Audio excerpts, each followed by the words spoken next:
Hi guys, Elliot here again.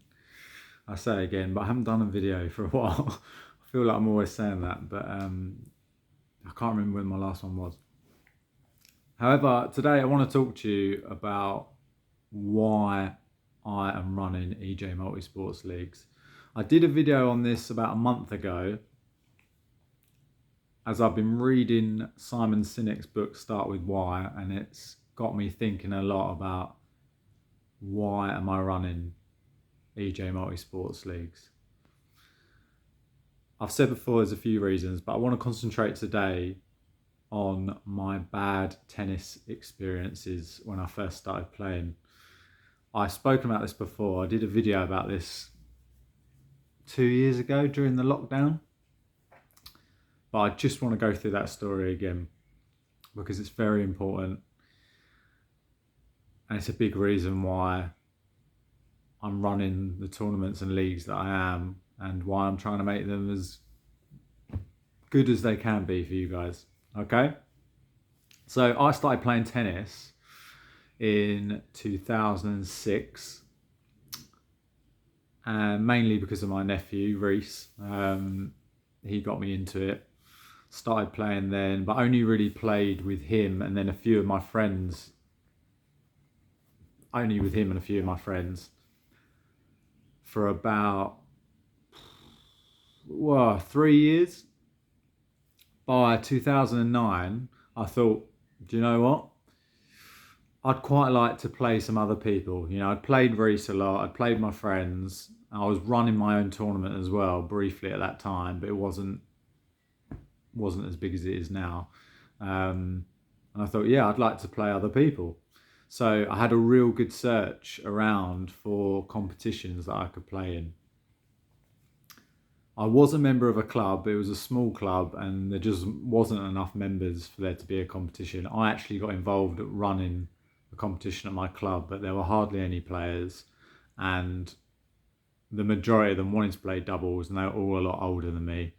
I had a look around on the internet, couldn't find much, but I did manage to find a couple of tournaments in and around the suburbs of London that I could enter. Now, the problem I had at this time is I was 19 years old in 2009. What I found was there was loads of tournaments for 18 and under. As soon as you got to that age of being 19 and an adult, it just felt like there wasn't any competitions around. I did find a couple, didn't know what to expect. I entered them with Reese, my nephew. We went together. And yeah, I didn't have a great experience. The one particular experience that I'm going to mention, which I've spoken about before, I won't mention the tournament because I don't want to badmouth any tournaments. But yeah, we went along to this tournament. It was about an hour to get there. When we got there, I waited. I was told to get there for a certain time, by the way. When I got there, I waited 2 hours before I actually got on court. Now, I do understand with tennis, you don't always know what time a match is going to finish. Sometimes it could be an hour, but 2 hours is pretty, I would say that's poor planning, to be honest. So I waited 2 hours to get on court, and then when I did get on court, I was beat 6-love in about 25 minutes. And it was the least enjoyable game I think I've ever played in my life. Now, usually at these tournaments, you'd have a consolation draw, so you'd be guaranteed 2 matches for your money. And I think I remember paying £18 entry fee, right? And this was back in 2009. Okay, bear in mind that I'm charging £12 entry for my leagues and only £25 for my tournament, my tennis tournament, and £18 for my other sports tournaments. So this was back in 2009, £18, a lot of money to me at the time. I only had a part-time job. And yeah, I remember going up to the tournament organizer and I said, you know, when's my consolation match? And he said, oh, you know, he was a bit flustered, and he then told me, oh, the other guys weren't interested in a consolation, so we're not running one. I said to him, "Oh, well, I'd like to play," and he said, "Oh, well, sorry, we're not running one." Now, by the rules, they were meant to run one, by the way, and yeah, that was extremely disappointing.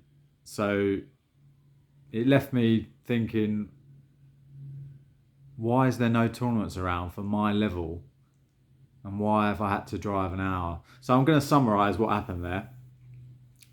So it took me an hour to get to this tournament. I waited 2 hours before I got on call. That's 3 hours. I paid £18. I got beat in 25 minutes. And then it was an hour home. So 4 hours of my, 4.5 hours of my time in total, £18 spent, terrible experience. So actually, but thinking about it now, it wasn't a waste of time, was it? Because it's led me to this moment. So I wouldn't change it. I've only just thought of that, but yeah. So at the time though, yeah, it was a horrible experience. I was learning a new sport, and yeah, I just thought, do you know what? I can do this better. I can run this better. There's got to be a better way. So I started running more tournaments at that point. I was running my one tennis tournament a year, and then I started running 2 more. So I was running 3 a year for a while, up until about 2014, before I went to Switzerland to be a ski instructor. So yeah, that was my bad experience, and that is a huge driving factor for me of why I don't want to give anyone else that experience that I had. I want people to play in my leagues and tournaments and go, do you know what? I really enjoyed that. I paid 12 quid. I got 5, 6, 7 matches under my belt, met some good people. And yeah, hopefully all the games were really good and close, but you might have had the odd one that isn't. I try my best to make sure that the games are evenly matched. It's not always possible, but yeah, it's really important to me that if you're someone watching this video and you play in my leagues or tournaments, or have done, I really hope that you're happy with the experience. And the general consensus I get is that, yeah, people are happy.